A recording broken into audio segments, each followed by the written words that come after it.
Ladies and gentlemen, it is with great honor that we present to you Les Brown. It's not over until I win.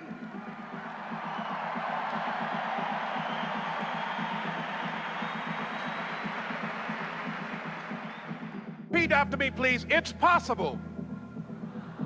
I can live my dream. It's necessary. I work on myself.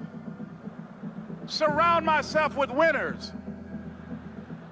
Become creative. It's me. I've got to make it happen.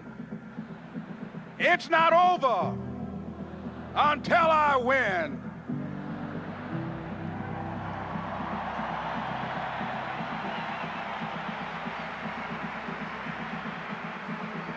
The next thing that's important to know, yes, it's possible that you can choose your future and direct the course of your life as you run toward your dream.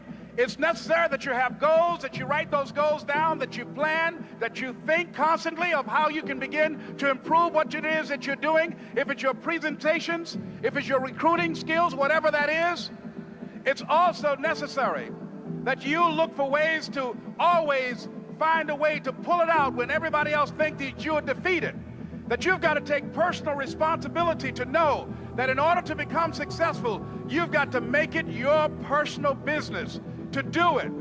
But the next thing, ladies and gentlemen, I want to share with you that some of you already know that it's hard. It's not easy. It's hard changing your life. It was hard when just over 3 years ago, in the Penobscot building in Detroit, Michigan, where I was operating my business, and I fell on some hard times, and I was sleeping in my office. It was hard coming into the lobby, and the security said, "Excuse me, Mr. Brown, can we see you for a moment?" And I said, "Yes," and I walked up to the counter, and he gave me an envelope. And he said, "Would you mind reading it here?" And I opened the envelope, and the envelope was from management that said, "This is an office tower. It's not a hotel. Please do not sleep in your office."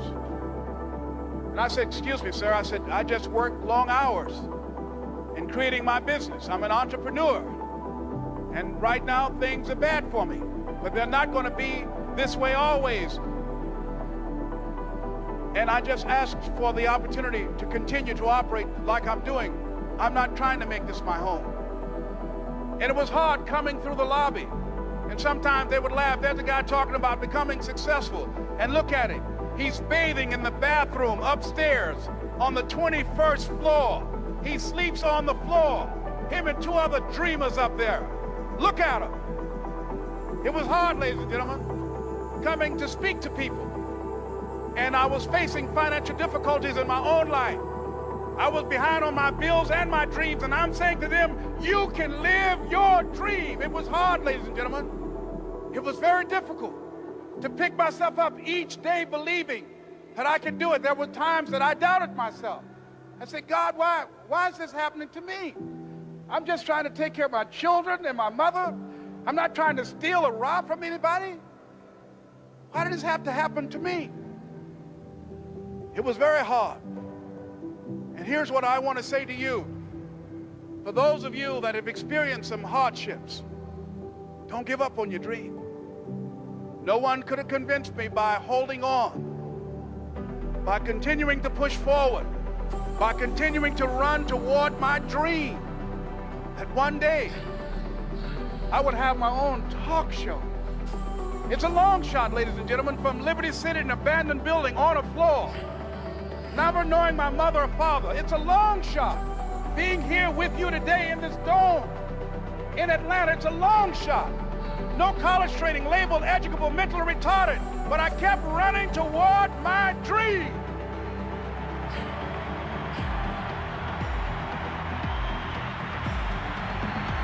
Don't stop.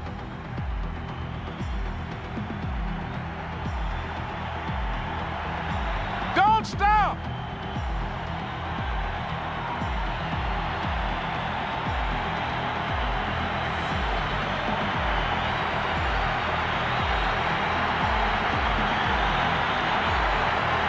Stop going toward your dream.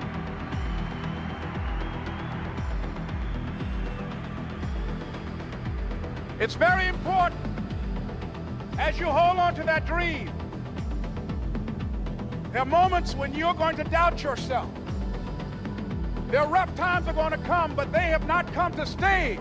They have come to pass. It's very important for you to know that. Don't say I'm having a bad day. Say I'm having a character building day.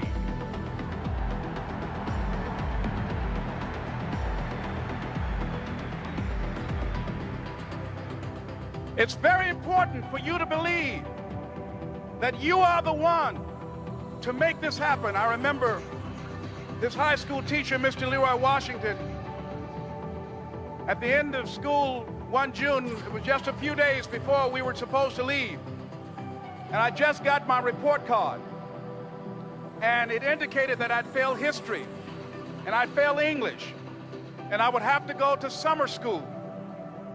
And I was feeling within myself that I was a failure, that I'm slower than most people in getting paperwork, and I was feeling down on myself and very negative.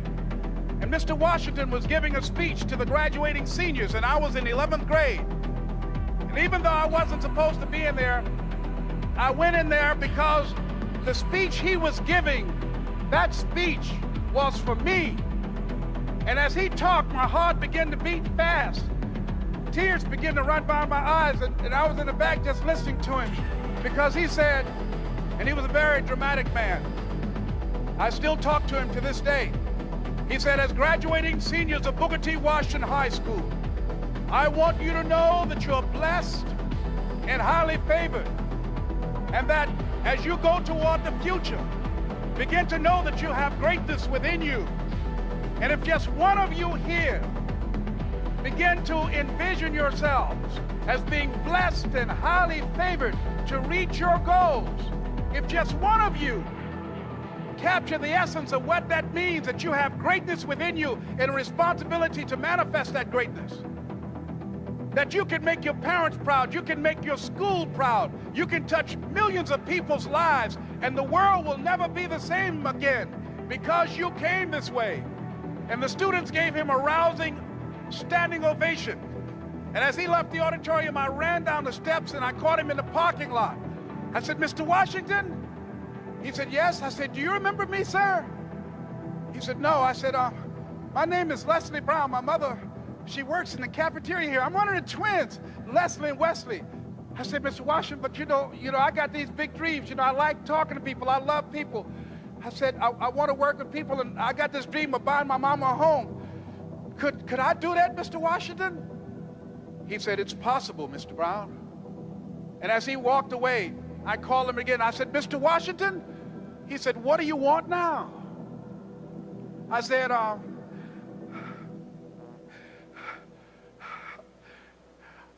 the one, sir. I said, I'm the one. You remember me, sir. I'm Miss Mamie Brown's boy. I'm the one. I'm the one.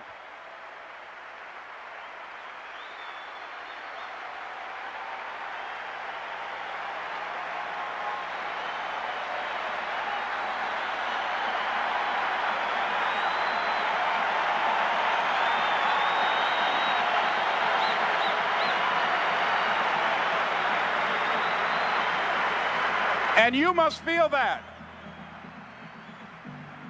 that's why you're here, because you are the one. And I remember when PBS first played one of my specials called You Deserve, one Sunday afternoon in Miami, Florida. I had some friends call him to tell him to tune in. And he watched the program. He called me in Detroit, and I answered the phone. And I said, hello. He said, may I speak to Les Brown, please? I said, who's calling? He said, you know who this is. I said, oh, Mr. Washington, it's you. He said, you were the one, weren't you? I said, yes, sir. He said, and you were so crazy. I said, I know, but I'm rich now.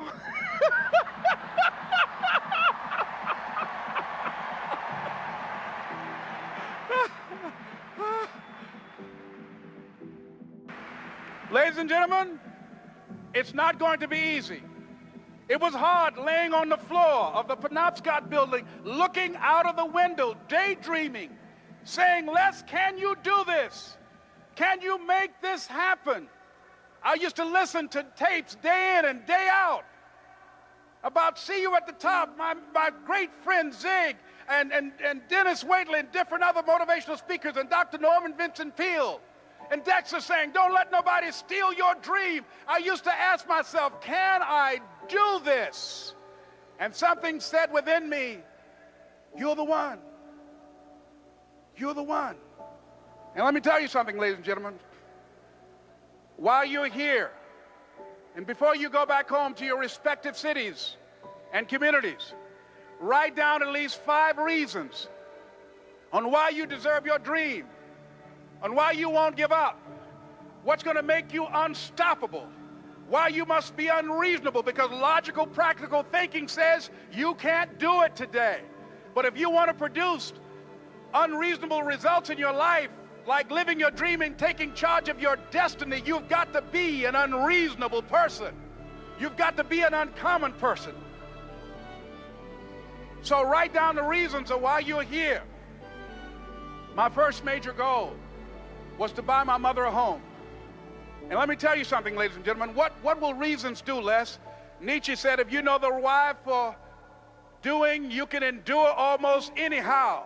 What do you mean by that? If you know why you're doing something, when the hard times come, and they're going to come, when the disappointments and the rejections come, and they're going to come by the truckloads, your reasons will be your rod and staff to comfort you, to pick you up. Once again, I got a saying on one of my tapes, if life knocks you down, try and land on your back, because if you can look up, you can get up. Let your reasons get you back up.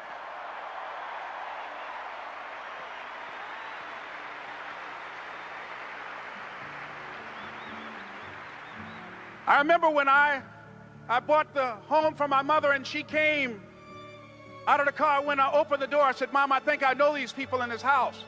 That was my first major goal. And then I couldn't conceal it anymore. I said, Mom, I got this for you. And as she went from room to room, looking at the house and saying, thank you, Jesus. Thank you, Lord. No one ever could have convinced me that this could have happened to me. And she looked at me, she said, Leslie, and you caused me so much problems as a boy. You were always into stuff. She said, no one could have convinced me that day when I walked in that house and this lady was holding you and your brother. And she said, ma'am, I want you to promise me 2 things. And she said, what is it? She says, 1, promise me that you won't separate them. She said, I want them raised together. I want them to know each other. I got pregnant while my husband was away in the war, and I can't keep them. Promise me that you won't separate them. She said, I promise I won't. I've never had children. I promise I won't separate them. And she said, promise me that you'll never tell them about who I am, because if my husband ever found out, he would kill me. She said, I promise. And she said that she gave them to us, and she kind of cried, and she was walking out the door, and she looked at my adopted mother. She said, remember, don't you separate them. She said, I swear to God, I won't. I won't separate them. I'll keep them together. And she said, as I held y'all in my arms, I never had any children of my own. I didn't know how I was going to do it. But I knew with the help of God, I will do it. And ladies and gentlemen, my mother had a dream of having children and raising us. She didn't know how she was going to do it. You're going to be just like that. And some of you are already there.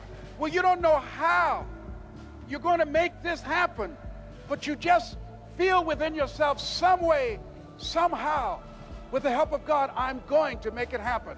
Repeat after me, please. No matter how bad it is or how bad it gets, I'm going to make it. I'm going to make it.